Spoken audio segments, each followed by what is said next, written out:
According to the 2020 National Electrical Code, a receptacle is not required on the wall between the Peninsula and counter if the countertop and Peninsula receptacles are within 6 feet horizontally from any given point along the unbroken wall between them. NEC 210.52 outlines general provisions. Receptacles shall be installed in all habitable rooms and areas and at specified locations.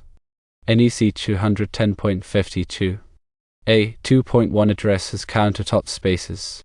Countertop spaces that are more than 24 inches wide and 12 inches deep shall have at least one receptacle outlet for every 4 feet of countertop space.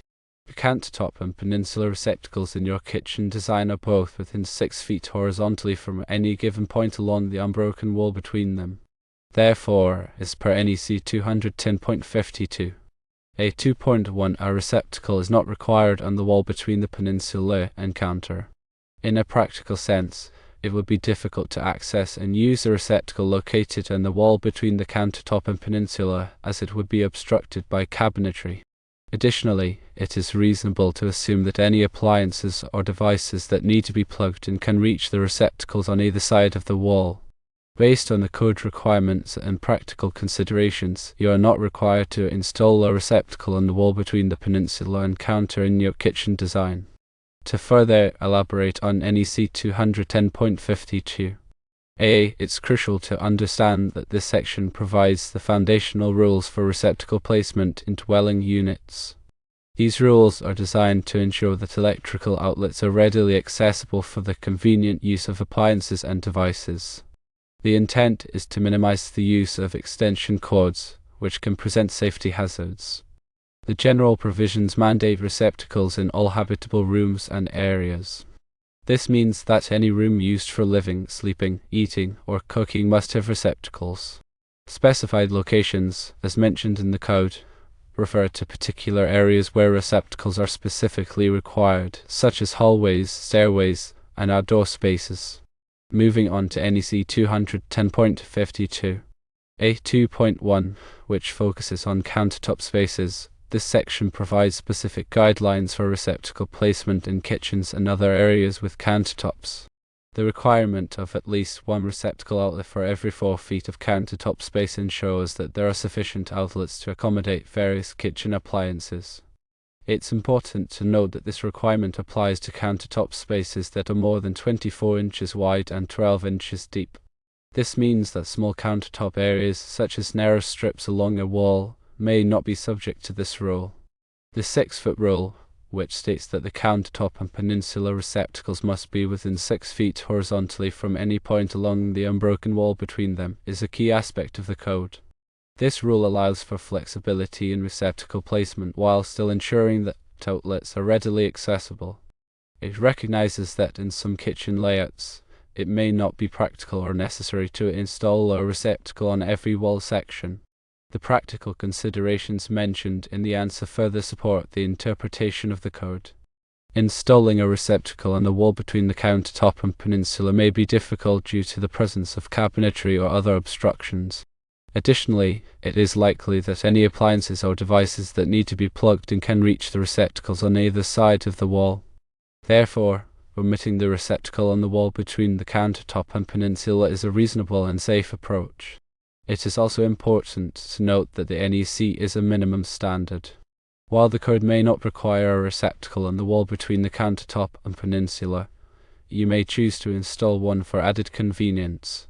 However, it is crucial to ensure that any additional receptacles are installed in accordance with the code requirements. In addition to the specific requirements discussed above, there are other general rules for receptacle placement in dwelling units. These rules include the following. Firstly, receptacles must be installed so that no point along the floor line in any wall space is more than 6 feet, measured horizontally, from an outlet in the space, including any wall space 2 feet or more in width and any wall space occupied by sliding panels in exterior walls. Secondly, in island and Peninsula countertops with dimension of 24 inches or greater, at least one receptacle shall be installed within 2 feet of the outer end of the peninsula or island. This ensures electrical accessibility on these common kitchen features. Thirdly, receptacle outlet shall be located no more than 12 inches above the countertop or work surface. This allows ease of use and reduces the potential for cord strain. Fourthly, receptacles must be grounded and protected by a ground fault circuit interrupter, or GFCI, if located within 6 feet of a sink or other water source. This is a crucial safety measure to prevent electrical shocks. Fifthly, receptacle faceplates must be securely attached and made of a non-conductive material. This prevents accidental contact with live electrical parts. Sixthly, all electrical work must be performed by a qualified electrician who is familiar with the NEC and local codes. This ensures that the work is done safely and correctly. Seventh, before starting any electrical work, it is essential to disconnect the power to the circuit at the main electrical panel. This prevents electrical shocks and injuries. Eighth, when installing receptacles, it is important to use the correct wiring and connectors. This ensures a safe and reliable electrical connection. Ninth, after installing receptacles, it is important to test them to ensure that they are working properly. This can be done using a receptacle tester. 10th, it is important to keep the area around receptacles clean and free of clutter.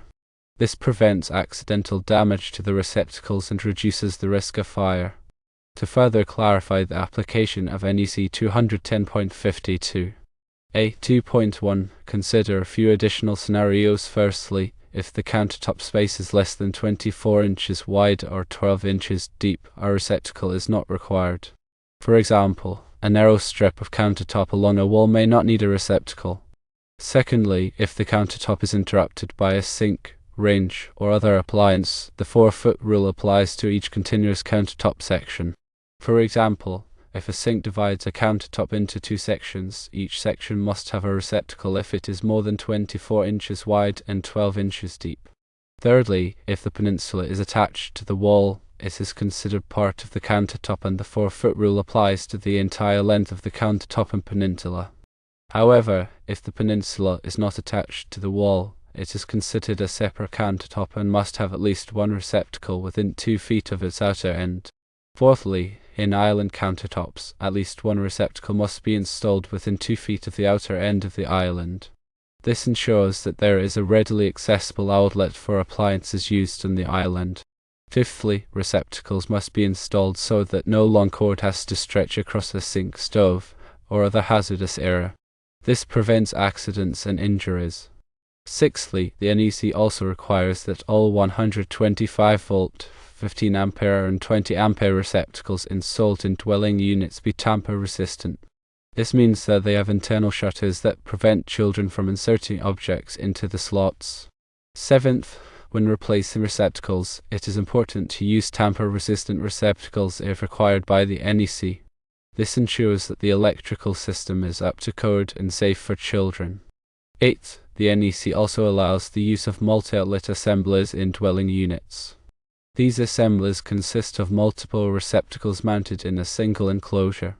However, the NEC requires that multi-outlet assemblies be installed so that the spacing between receptacles is not less than 18 inches. Ninth, when using multi-outlet assemblies, it is important to ensure that they are properly grounded and protected by a GFCI if required. This prevents electrical shocks and injuries. 10th, the NEC also addresses the use of USB charging receptacles in dwelling units. These receptacles provide both standard electrical outlets and USB ports for charging electronic devices. The NEC allows the use of USB charging receptacles, but it requires that they be listed and labeled for the intended use. It's important to emphasize the importance of following the NEC and local codes when installing receptacles. These codes are designed to ensure the safety of people and property. Failure to comply with these codes can result in electrical shocks, fires, and other hazards.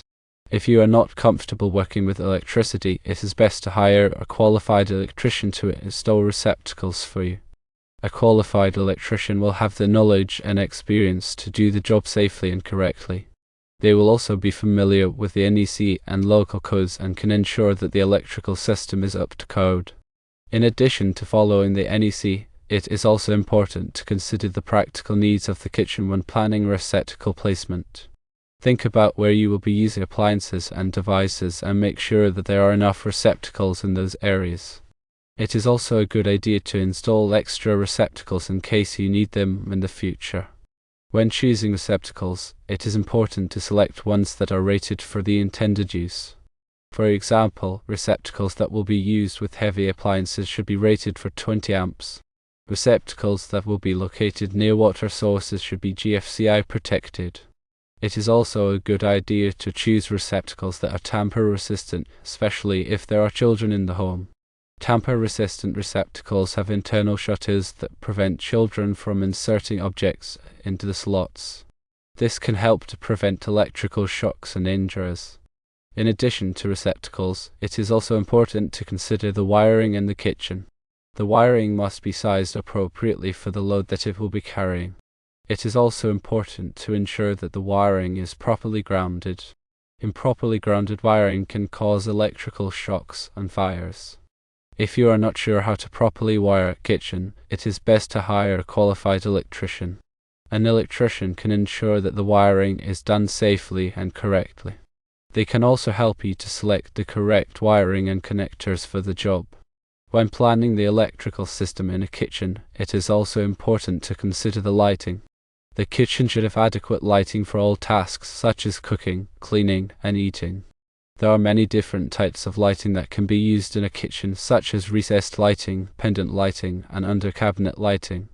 The best type of lighting for a particular kitchen will depend on the size and layout of the kitchen, as well as the personal preferences of the homeowner. It is also important to consider the energy efficiency of the lighting. LED lighting is a very energy-efficient option that can save money on electricity bills. In addition to lighting and receptacles, it is also important to consider the ventilation in the kitchen. The kitchen should have adequate ventilation to remove smoke, steam, and odors. This can be accomplished with a range hood or exhaust fan. The range hood or exhaust fan should be vented to the outside of the building. This will prevent the smoke, steam, and odors from circulating throughout the house. It is also important to clean the range hood or exhaust fan regularly to ensure that it is working properly. A clogged range hood or exhaust fan can be a fire hazard. When planning the electrical system in a kitchen, it is important to consider all of these factors. By following the NEC and local codes, and by taking into account the practical needs of the kitchen, you can create a safe and efficient electrical system. It is always best to consult with a qualified electrician if you have any questions or concerns about electrical work. They are the best resource to ensure the work is compliant and safe. Considering technological advancements, smart receptacles are becoming increasingly popular. These receptacles offer features such as remote control, energy monitoring, and surge protection. While not mandated by the NEC, they can enhance convenience and safety. However, it's crucial to ensure that smart receptacles are UL listed and meet all applicable safety standards. They should also be installed by a qualified electrician to ensure proper wiring and functionality. Furthermore, future revisions of the NEC may include specific guidelines for smart receptacles, so staying informed about code updates is essential for electrical professionals and homeowners alike.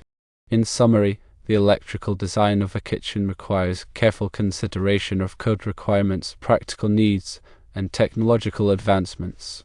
By adhering to the NEC, consulting with qualified professionals, and staying informed about new technologies, you can create a safe, efficient, and convenient kitchen electrical system. The interpretation provided focuses primarily on the NEC 210.52. A 2.1 code, as this is the focal point of the question presented. However, a complete understanding of electrical design in kitchens requires consideration of other NEC articles, such as those concerning branch circuits, overcurrent protection, and equipment grounding. Therefore, it is always recommended to consult with a licensed electrician for any electrical work, ensuring that the entire system is compliant with all applicable codes and standards. They can give guidance and provide insight to best practices.